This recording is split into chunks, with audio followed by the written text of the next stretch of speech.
నమస్తే అన్న, అందరికీ నమస్కారం. కువైట్ దేశానికి ఒక ఏజెంట్ను నమ్మి ఒక భారతీయ మహిళ, ఆంధ్రప్రదేశ్ మహిళ, తెలుగు మహిళ మనం చూసుకుంటే తిరుపతికి చెందిన మహిళ కువైట్కి అయితే రావడం జరిగిందనమాట. వచ్చిన తర్వాత ఆమె యొక్క పాస్పోర్టు మరియు 750 దినార్ల డబ్బు తీసుకొని అకామా కుట్టించకుండా అలాగే అడిగితే కానీ ఆమెను బెదిరిస్తూ తిడుతూ అయితే చేస్తూ ఉన్నారనమాట. ప్రస్తుతం ఆ యొక్క మహిళ చూసుకుంటే నాకు ఉండేదానికి గూడు లేదు, అలాగే నేను ఎక్కడన్నా పని చేసుకునేదానికి నాకు వీలు లేదు, నాకు అనారోగ్యంగా ఉందని చెప్పేసి అలాగే వాళ్ళని అడిగితే కానీ నిన్ను కొట్టిస్తాము, పోలీస్ స్టేషన్లో ఏపిస్తామని బెదిరిస్తూ ఉన్నారు.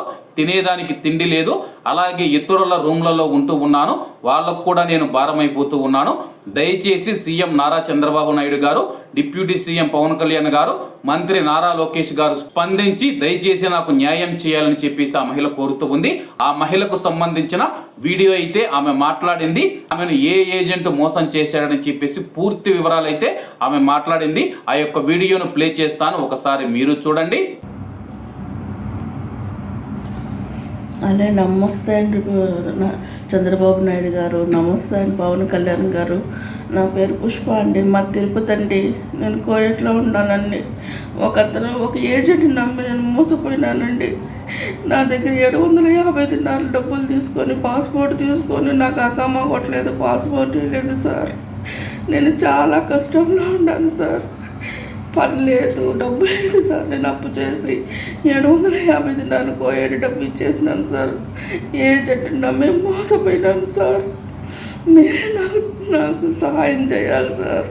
5 నెలలు అయింది సార్ నేను తిరుపతి నుంచి, ఇండియా నుంచి వచ్చి 5 నెలల నుంచి నేను నరకయాతన పడుతూ ఉన్నాను సార్. ఇక్కడ చాలా మందిని సహాయం చేయమని అడిగినాను సార్.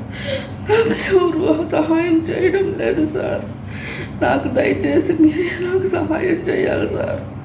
నాకు రూమ్ కానీ తిండి కానీ ఏమీ లేదు సార్. అక్కడక్కడ ఎవరో తెలిసిన వాళ్ళు వీళ్ళు ఉంటే పెడతా ఉంటారు సార్. నాకు ఏదో ఒక విధంగా మీరే న్యాయం చేయాలి సార్. నాకు ఆరోగ్యం బాగలేదు సార్. గర్భసంచిలో గడ్డు ఉందని ఆ పెద్ద ఆపరేషన్ చేసుకొని డబ్బులు లేక బయటకు వచ్చినాను సార్. నాకు భర్త ఎవరు లేరు సార్. అక్కడ ఎవరు లేరని ఇంత దూరం వచ్చినాను సార్. ఇక్కడికి వచ్చినప్పటి నుంచి అన్నీ కలుగుతాలే సార్. నాకు ఏం చెయ్యాలో ఏమో అర్థం కావడం లేదు. ఎవరు సహాయం చేయడం లేదు సార్. 750 దినాలు సార్ అంతా అప్పు చేసి ఇచ్చినాను సార్. వడ్డీలు కట్టలేకుండా ఉన్నాను. నాకు మీరే న్యాయం చేయాలి సార్. అదో ఏజెంట్ పేరు కరీం సార్. ఇదండి సార్ అతని ఫోటో సార్. అతను కరీం సార్ అతని పేరు. అతని ఫోన్ నెంబర్ కూడా ఉంది కానీ సార్ డబ్బులు తీసుకున్నారు, డబ్బులు పాస్పోర్ట్ తీసుకున్నారు సార్. ఆ తర్వాత మనిషి కనిపించట్లేదు, ఫోన్ చేస్తే ఎత్తట్లేదు, మెసేజ్లు పెడితే రిప్లై లేదు సార్. నేను అన్యాయం అయిపోయాను సార్. నాకు ఇంటికి పోవడానికి తెలియడం లేదు. ఇక్కడ అక్కమ్మ కొట్టుకోలేకపోతూ ఉండాలి సార్. నాకు ఏదో చేయండి సార్. దిక్కులేదు దాన్ని సార్. ఇంటికాడ ఎవరు లేరు, ఇక్కడ ఎవరు లేరు సార్. నాకు న్యాయం చేయండి సార్. ఇక్కడ ఎవరు చేయలేదు నాకు. అందుకని మీరే దిక్కు అనుకుంటున్నారు సార్. నా డబ్బు నాకు ఇప్పించి నన్ను ఇంటికి పంపించేయండి సార్. అతను ఇంకా అక్కమ్మ కూడా కొట్టాడు సార్. అతను ఎవరు పట్టుకోవడానికి లేకుండా అతను డబ్బు తీసుకొని పాస్పోర్ట్ తీసుకొని నన్ను మోసం చేసేస్తున్నారు సార్.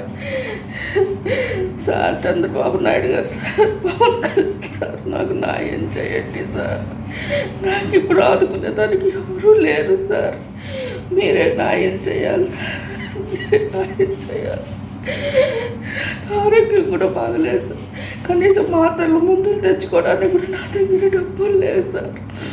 మీరే చేయాలి సార్. అతని ఫోన్ నెంబర్ సార్, అతని ఫోన్ కరీం, అతని phone agent number sir 50197742 sir. అతని పేరు కరీం ఏజెంట్ సార్. ఈ మాదిరి నా డబ్బులు తీసుకొని 750 దినాలు సార్ మొత్తం అప్పే సార్. మళ్ళీ ఇంటికాడి నుంచి వచ్చిన దానికి 1,00,000 రూపాయల దాకా అయింది సార్. మొత్తం అప్పు చేసి పెట్టేసినాను సార్. మోసం చేసేసినాను సార్.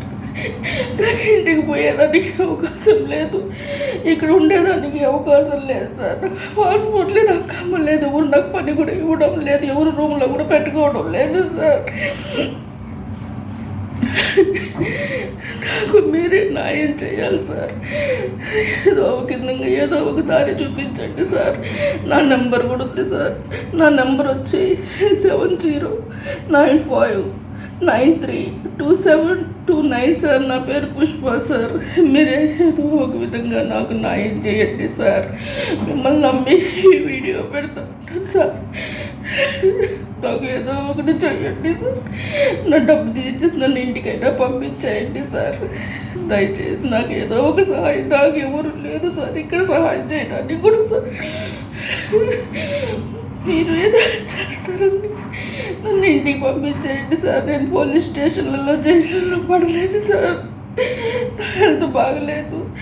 మీరే ఏదో విధంగా నాకు న్యాయం చేయండి సార్. ప్లీజ్ సార్, నేను వేడుకుంటా ఉన్నాను సార్.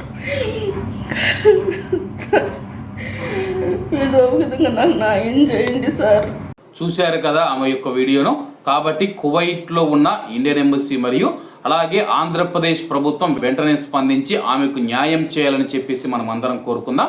కాబట్టి కువైట్లో ఉన్న మన భారతీయులు ఈ యొక్క వీడియోను వీలైనంత త్వరగా అయితే షేర్ చేయండి. ఇది ఆంధ్రప్రదేశ్ ప్రభుత్వం చేరేంత వరకు ఆమె తిండి లేక అలాగే రూమ్లో ఉండేదానికి ఇబ్బందులు పడుతూ తీవ్రమైన ఇబ్బందులు అయితే పడుతూ ఉంది.